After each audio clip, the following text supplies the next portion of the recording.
Nama harkafuuni jaalatamtootaa fi kabajamtoota hordoftoota keenya kam nagaa fayyaa jirra jirtu isinin jenna.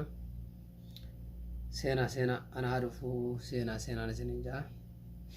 Seenaa mee hoddommaadha. Har'a waan ajaa'ibaadha kan qabadhee dhufe. Waan ajaa'ibaa. Piraankii jammoo piraampii jaasan. Waan ajaa'ibaati fidee dhufe har'a. Seenaa mee hoddommaadha gaa. Share walii godha. Seenaa wala seenaa. Erga seentan booda waan ajaa'ibaadhaan isin himaa. Seenaa mee. Seenaa.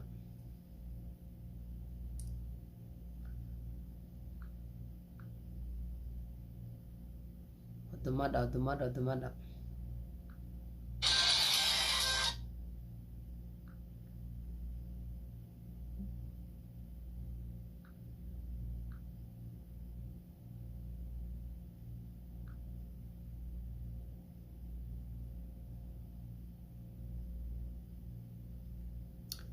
Yoyyaa. Hoddommaadha boo ilmaan Oromoo. Share walii godha laa. Walii daddabarsa.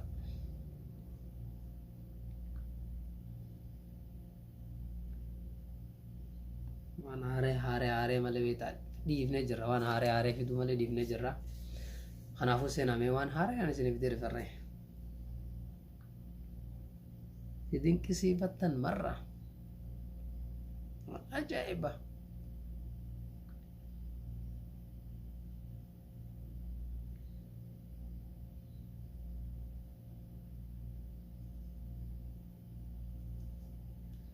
Dhiiroo gaamee maal nu fidee dhufee jechuun keessan hin oolu. Maaliif jennaan achumaanuu gaa istiidiyoo haaree takkaan bane beekta. Istiidiyoon haareen kunis amma duree inshaallah gaa garuu irraan finne kijibuu irraan finne ganaan irraa fixaa. Inshaallah ganaan waa hundatti tolchee amma darree tokko naafe gaafaan ammoo waan kana hunda irraa fixe inshaallah hunda keessan isiniin garsiisee qaceellotti isin daawwachiisaa jechuudha. Maaliif jennaan chaanala haaraa Nuuraddiin Teknooloojiinis haaraan bane. Kanaafuu share like gochuu hin dagatinaa. Achumaanuu gaa subscribe qaceela nu godha. Yaada keessan komentii jalattis nu barreessaa, nu jajjabeessaa. Inshaallah biiznillah rabbi wajjin waan gaa hamilee inshaallah fuula duratti waan itti hojjannus inshaallah gaa silaawuu chaanala haaree hoggaa banan maalirra hojjetan silaawuu diraamaa piraankii waan adda jira. Inshaallah gaa gama fuulduraatti inshaallah waan hedduu isinii qabannee dhufnaa. Achumaanuu gaa bakkuma jirtanitti ilmaan Oromoo share like subscribe nu gochuu hin dagatinaa. Yaada keessanis komentii jalatti nu barreessaa, nu jajjabeessaas hamilees nu godha isiniin jenna. Egaa istiidiyoo kana immoo gaafaan inshaallah biiznillah irraa fixee isin agarsiisa. Moo waan muraasaan naafee waan darree itti godheetiin jira. Hin finne garuu xiqqoon naafee inshaallah gaafa keessummaalee adda jiraa finneetii gaa akkasitti tolchinee kursii waan addaatiin nuuf inshaallah hunda zabbannee erga zabbanne booda isin agarsiifna qaceellotti.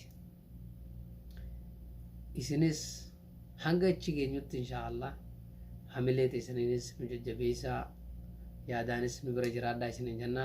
Share like subscribe nu gochuu hin dagatinaa isiniin jenna.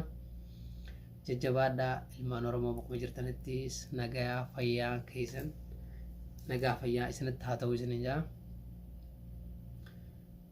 Egaa yoo waas nu gaafachuus barbaadan komentii jalattis nu barreessaa. Inshaallah nutis jaayizaa waan barbaadan san rabbi wajjin inshaallah ni goona. Nu jajjabeessaas nu bira dhaabbadhaa isiniin jenna. Assalamu alaikum warahmatullahi wabarakatuh.